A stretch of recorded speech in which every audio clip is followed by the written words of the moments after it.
जय श्री राम। आज हमारे पाठ का 104वां दिन है। इस पाठ में हम श्री रामचरितमानस के सप्त सोपान उत्तरकांड का पाठ कर रहे हैं।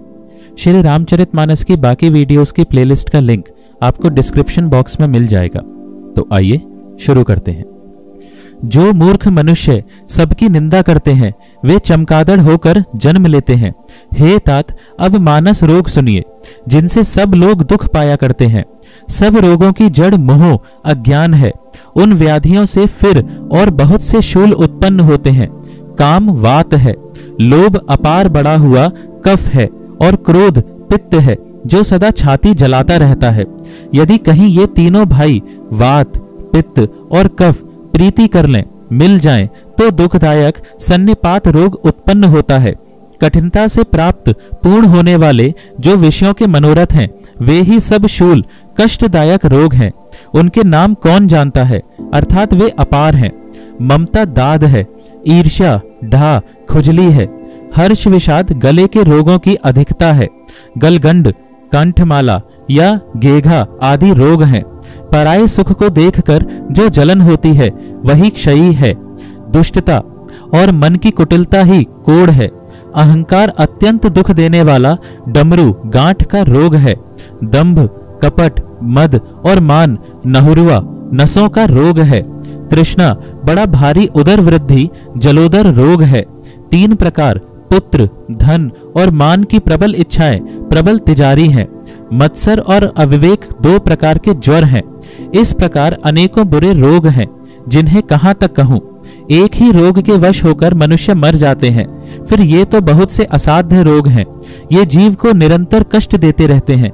ऐसी दशा में वह समाधि शांति को कैसे प्राप्त करें। नियम, धर्म, आचार, उत्तम आचरण, तप, ज्ञान, यज्ञ, जप, दान तथा और भी करोड़ों औषधियां हैं, परंतु हे गरुड़ जी, उनसे ये रोग नहीं जाते। इस प्रकार जगत में समस्त जीव रोगी हैं, जो शोक, हर्ष, भय, प्रीति और वियोग के दुख से और भी दुखी हो रहे हैं। मैंने ये थोड़े से मानस रोग कहे हैं। ये हैं तो सबको, परंतु इन्हें जान पाए हैं कोई विरले ही। प्राणियों को जलाने वाले ये पापी रोग जान लिए जाने से कुछ क्षीण अवश्य हो जाते हैं, परंतु नाश को नहीं प्राप्त होते। विषय रूप कुपथ्य पाकर ये मुनियों के हृदय में भी अंकुरित हो उठते हैं। तब बेचारे साधारण मनुष्य तो क्या चीज हैं। यदि श्री राम जी की कृपा से इस प्रकार का संयोग बन जाए तो ये सब रोग नष्ट हो जाएं।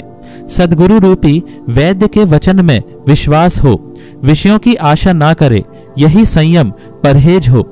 श्री रघुनाथ जी की भक्ति संजीवनी जड़ी है। श्रद्धा से पूर्ण बुद्धि ही अनुपान दवा के साथ लिया जाने वाला मधु आदि है। इस प्रकार का संयोग हो तो वे रोग भले ही नष्ट हो जाएं, नहीं तो करोड़ों प्रयत्नों से भी नहीं जाते। हे गोसाई, मन को निरोग हुआ तब जानना चाहिए जब हृदय में वैराग्य का बल बढ़ जाए, उत्तम बुद्धि रूपी भूख नित नहीं बढ़ती रहे और विषयों की आशा रूपी दुर्बलता मिट जाए। इस प्रकार सब रोगों से छूटकर जब मनुष्य निर्मल ज्ञान रूपी जल में स्नान कर लेता है, तब उसके हृदय में राम भक्ति छा रहती है। शिव जी, ब्रह्मा जी, सुखदेव जी, सनकादि और नारद आदि ब्रह्म विचार में परम निपुण जो मुनि हैं, हे पक्षीराज, उन सब का मत यही है कि श्री राम जी के चरण कमलों में प्रेम करना चाहिए। श्रुति, पुराण और सभी ग्रंथ कहते हैं कि श्री रघुनाथ जी की भक्ति के बिना सुख नहीं है। कछुए की पीठ पर भले ही बाल उग आवे, बांझ का पुत्र भले ही किसी को मार डाले, आकाश में भले ही अनेकों प्रकार के फूल खिल उठें, परंतु श्री हरि से विमुख होकर जीव सुख नहीं प्राप्त कर सकता। मृग तृष्णा के जल को पीने से भले ही प्यास बुझ जाए, खरगोश के सिर पर भले ही सींग निकल आवे, अंधकार भले ही सूर्य का नाश कर दे, परंतु श्री राम से विमुख होकर जीव सुख नहीं पा सकता। बर्फ से भले ही अग्नि प्रकट हो जाए, ये सब अनहोनी बातें चाहे हो जाएं, परंतु श्री राम से विमुख होकर कोई भी सुख नहीं पा सकता। जल को मथने से भले ही घी उत्पन्न हो जाए और बालू को पेरने से भले ही तेल निकल आवे, परंतु श्री हरि के भजन बिना संसार रूपी समुद्र से नहीं तरा जा सकता। यह सिद्धांत अटल है। प्रभु मच्छर को ब्रह्मा कर सकते हैं, और ब्रह्मा को मच्छर से भी तुच्छ बना सकते हैं। ऐसा विचार कर चतुर पुरुष सब संदेह त्याग कर श्री राम जी को ही भजते हैं। मैं आपसे भलीभांति निश्चित किया हुआ सिद्धांत कहता हूँ। मेरे वचन अन्यथा मिथ्या नहीं है कि जो मनुष्य श्री हरि का भजन करते हैं वे अत्यंत दुस्तर संसार सागर को सहज ही पार कर जाते हैं। हे नाथ, मैंने श्री हरि का अनुपम चरित्र अपनी बुद्धि के अनुसार कहीं विस्तार से और कहीं संक्षेप से कहा। हे सर्पों के शत्रु गरुड़ जी, श्रुतियों का यही सिद्धांत है कि सब काम भुलाकर छोड़कर श्री राम जी का भजन करना चाहिए। प्रभु श्री रघुनाथ जी को छोड़कर और किसका सेवन भजन किया जाए, जिनका मुझ जैसे मूर्ख पर भी ममत्व स्नेह है। हे नाथ, आप विज्ञान रूप हैं, आपको मोह नहीं है। आपने तो मुझ पर बड़ी कृपा की है, जो आपने मुझसे शुकदेव जी, सनकादि और शिवजी के मन को प्रिय लगने वाली अति पवित्र राम कथा पूछी। संसार में घड़ी बरखा अथवा पल भर का एक बार का भी सत्संग दुर्लभ है। हे गरुड़ जी, अपने हृदय में विचार कर देखिए, क्या मैं भी श्री राम जी के भजन का अधिकारी हूँ? पक्षियों में सबसे नीच और सब प्रकार से अपवित्र हूँ, परंतु ऐसा होने पर भी प्रभु ने मुझको सारे जगत को पवित्र करने वाला प्रसिद्ध कर दिया, अथवा प्रभु ने मुझको जगत प्रसिद्ध पावन कर दिया। यद्यपि मैं सब प्रकार से हीन नीच हूँ, तो भी आज मैं धन्य हूँ, अत्यंत धन्य हूँ, जो श्री राम जी ने मुझे अपना निज जन जानकर संत समागम दिया, आपसे मेरी भेंट कराई। हे नाथ, मैंने अपनी बुद्धि के अनुसार कहा, कुछ भी छिपा नहीं रखा। फिर भी श्री रघुवीर के चरित्र समुद्र के समान है, क्या उनकी कोई था पा सकता है? श्री रामचंद्र जी के बहुत से गुण समूहों का स्मरण कर करके सुजान भुषुंड जी बार बार हर्षित हो रहे हैं, जिनकी महिमा वेदों ने नेति नेति कहकर गाई है, जिनका बल प्रताप और प्रभुत्व सामर्थ्य अतुलनीय है, जिन श्री रघुनाथ जी के चरण शिवजी और ब्रह्मा जी के द्वारा पूज्य हैं, उनकी मुझ पर कृपा होनी उनकी परम कोमलता है। किसी का ऐसा स्वभाव कहीं ना सुनता हूँ न देखता हूँ। अतः हे पक्षीराज गरुड़ जी, मैं श्री रघुनाथ जी के समान किसे गिनूं समझूं? साधक, सिद्ध, जीवन मुक्त, उदासीन, विरक्त, कवि, विद्वान, कर्म, रहस्य के ज्ञाता, सन्यासी, योगी, शूरवीर, बड़े तपस्वी, ज्ञानी, धर्मपरायण, पंडित और विज्ञानी, ये कोई भी मेरे स्वामी श्री राम जी का सेवन भजन किए बिना नहीं तर सकते। मैं उन्हीं श्री राम जी को बार बार नमस्कार करता हूँ, जिनकी शरण जाने पर मुझ जैसे पाप राशि भी शुद्ध पाप रहित हो जाते हैं। उन अविनाशी श्री राम जी को मैं नमस्कार करता हूँ, जिनका नाम जन्म मरण रूपी रोग की अव्यर्थ औषध और तीनों भयंकर पीड़ाओं अधिदैविक, अधिभौतिक और आध्यात्मिक दुखों को हरने वाले हैं। वे कृपालु श्री राम जी मुझ पर और आप पर सदा प्रसन्न रहें। भुषुंड जी के मंगलमय वचन सुनकर और श्री राम जी के चरणों में उनका अतिशय प्रेम देखकर संदेह से भलीभांति छूटे हुए गरुड़ जी प्रेम सहित वचन बोले। श्री रघुवीर के भक्ति रस में सनी हुई आपकी वाणी सुनकर मैं कृतकृत्य हो गया। श्री राम जी के चरणों में मेरी नवीन प्रीति हो गई और माया से उत्पन्न सारी विपत्ति चली गई। मोह रूपी समुद्र में डूबते हुए मेरे लिए आप जहाज हुए। हे नाथ, आपने मुझे बहुत प्रकार के सुख दिए, परम सुखी कर दिया। मुझसे इसका प्रत्युपकार उपकार के बदले में उपकार नहीं हो सकता। मैं तो आपके चरणों की बार बार वंदना ही करता हूँ। आप पूर्ण काम हैं और श्री राम जी के प्रेमी हैं। हे तात, आपके समान कोई बड़भागी नहीं है। संत, वृक्ष, नदी, पर्वत और पृथ्वी, इन सब की क्रिया पराये हित के लिए ही होती है। संतों का हृदय मक्खन के समान होता है, ऐसा कवियों ने कहा है, परंतु उन्होंने असली बात कहना नहीं जाना, क्योंकि मक्खन तो अपने को ताप मिलने से पिघलता है और परम पवित्र संत दूसरों के दुख से पिघल जाते हैं। मेरा जीवन और जन्म सफल हो गया। आपकी कृपा से सब संदेह चला गया। मुझे सदा अपना दास ही जानिएगा। शिवजी कहते हैं, हे उमा, पक्षी श्रेष्ठ गरुड़ जी बार बार ऐसा कह रहे हैं। उन भुषुंड जी के चरणों में प्रेम सहित सिर नवाकर और हृदय में श्री रघुवीर को धारण करके धीर बुद्धि गरुड़ जी तब वैकुंठ को चले गए। हे गिरिजे, संत समागम के समान दूसरा कोई लाभ नहीं है, पर वह संत समागम श्री हरि की कृपा के बिना नहीं हो सकता। ऐसा वेद और पुराण गाते हैं। मैंने यह परम पवित्र इतिहास कहा। जिसे कानों से सुनते ही भवपाश संसार के बंधन छूट जाते हैं और शरणागतों को उनके इच्छानुसार फल देने वाले कल्प वृक्ष तथा दया के समूह श्री राम जी के चरण कमलों में प्रेम उत्पन्न होता है। जो कान और मन लगाकर इस कथा को सुनते हैं उनके मन, वचन और कर्म, शरीर से उत्पन्न सब पाप नष्ट हो जाते हैं। तीर्थ यात्रा आदि बहुत से साधन, योग, वैराग्य और ज्ञान में निपुणता, अनेकों प्रकार के कर्म, धर्म, व्रत और दान, अनेकों संयम, दम, जप, तप और यज्ञ, प्राणियों पर दया, ब्राह्मण और गुरु की सेवा, विद्या, विनय और विवेक की बड़ाई आदि, जहां तक वेदों ने साधन बतलाए हैं, हे भवानी, उन सब का फल श्री हरि की भक्ति ही है। किंतु श्रुतियों में गाई हुई वह श्री रघुनाथ जी की भक्ति श्री राम जी की कृपा से किसी एक विरले ने ही पाई है। किंतु जो मनुष्य विश्वास मानकर यह कथा निरंतर सुनते हैं, वे बिना ही परिश्रम उस मुनि दुर्लभ हरि भक्ति को प्राप्त कर लेते हैं। जिसका मन श्री राम जी के चरणों में अनुरक्त है, वही सर्वज्ञ, सब कुछ जानने वाला है, वही गुणी है, वही ज्ञानी है, वही पृथ्वी का भूषण, पंडित और दानी है, वही धर्म परायण है और वही कुल का रक्षक है। जो छल छोड़कर श्री रघुवीर का भजन करता है, वही नीति में निपुण है, वही परम बुद्धिमान है, उसी ने वेदों के सिद्धांत को भलीभांति जाना है, वही कवि, वही विद्वान तथा वही रणधीर है। वह देश धन्य है जहाँ श्री गंगा जी हैं, वह स्त्री धन्य है जो पातिव्रत धर्म का पालन करती है, वह राजा धन्य है जो न्याय करता है, और वह ब्राह्मण धन्य है जो अपने धर्म से नहीं डिगता। वह धन धन्य है जिसकी पहली गति होती है, जो दान देने में व्यय होता है। वही बुद्धि धन्य और परिपक्व है जो पुण्य में लगी हुई है। वही घड़ी धन्य है जब सत्संग हो, और वही जन्म धन्य है जिसमें ब्राह्मण की अखंड भक्ति हो। धन की 3 गतियां होती हैं, दान, भोग और नाश। दान उत्तम है, भोग मध्यम है और नाश नीच गति है। जो पुरुष न देता है न भोगता है, उसके धन की 3री गति होती है।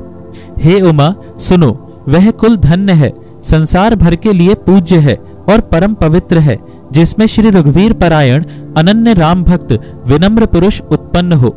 मैंने अपनी बुद्धि के अनुसार यह कथा कही, यद्यपि पहले इसको छिपा कर रखा था। जब तुम्हारे मन में प्रेम की अधिकता देखी, तब मैंने श्री रघुनाथ जी की यह कथा तुमको सुनाई। यह कथा उनसे न कहनी चाहिए जो शठ, धूर्त हो, हठी स्वभाव के हो और श्री हरि की लीला को मन लगाकर न सुनते हो।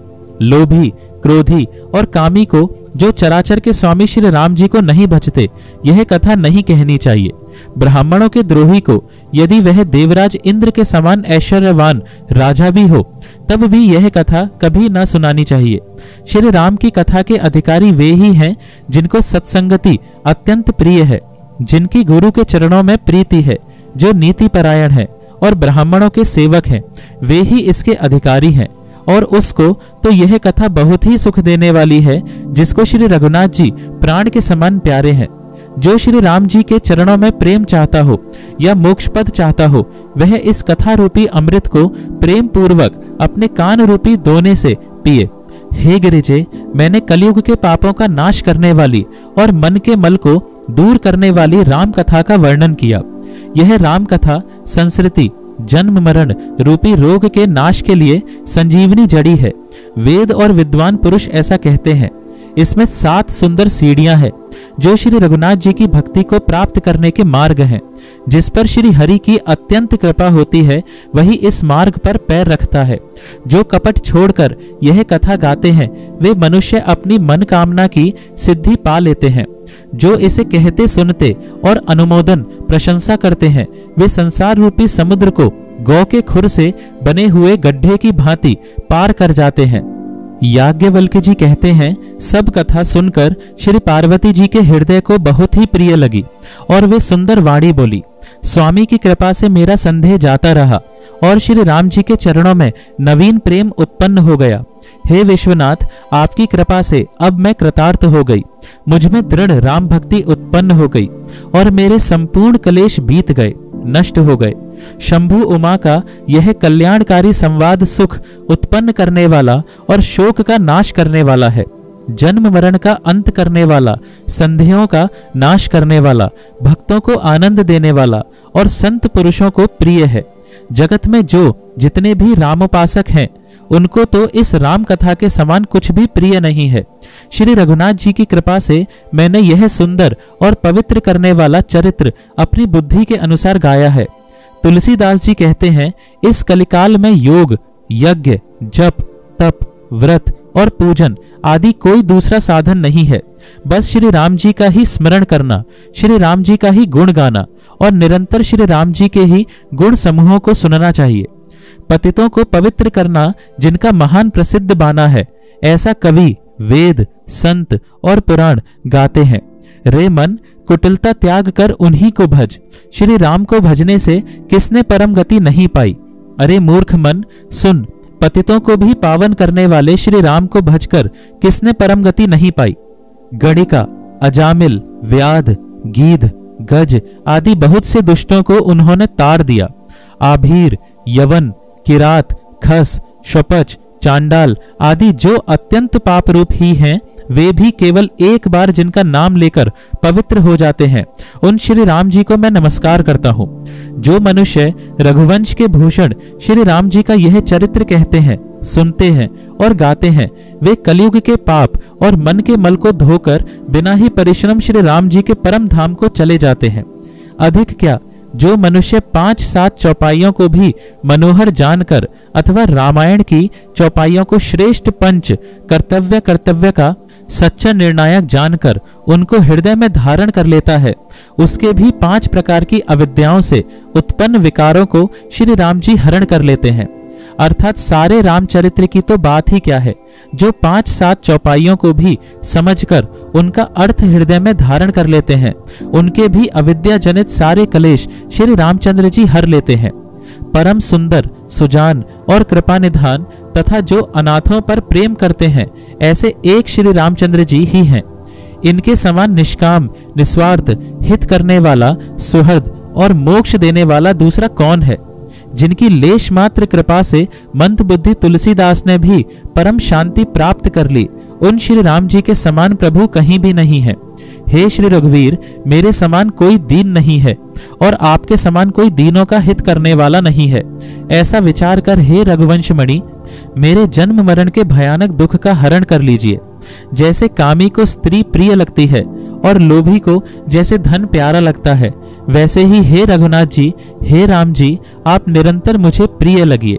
श्रेष्ठ कवि भगवान श्री शंकर जी ने पहले जिस दुर्गम मानस रामायण की श्री राम जी के चरण कमलों में नित्य निरंतर अनन्य भक्ति प्राप्त होने के लिए रचना की थी, उस मानस रामायण को श्री रघुनाथ जी के नाम में निरत मानकर अपने अंतःकरण के अंधकार को मिटाने के लिए तुलसीदास ने इस मानस के रूप में भाषाबद्ध किया।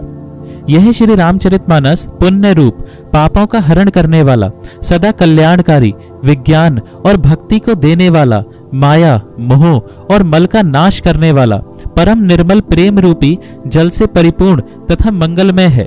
जो मनुष्य भक्ति पूर्वक इस मान सरोवर में गोता लगाते हैं, वे संसार रूपी सूर्य की अति प्रचंड किरणों से नहीं जलते। मास पारायण 30वां विश्राम, नवहाम पारायण 9वां विश्राम। कलयुग के समस्त पापों का नाश करने वाले श्री रामचरितमानस का यह 7वां सोपान समाप्त हुआ। श्री रामचरितमानस समाप्त। आइए थोड़ा भजन करते हैं। सीताराम राम राम, सीताराम राम राम, सीताराम राम राम, सीताराम राम राम, सीताराम राम राम, सीताराम राम राम, सीताराम राम राम, सीताराम राम राम। जय श्री राम।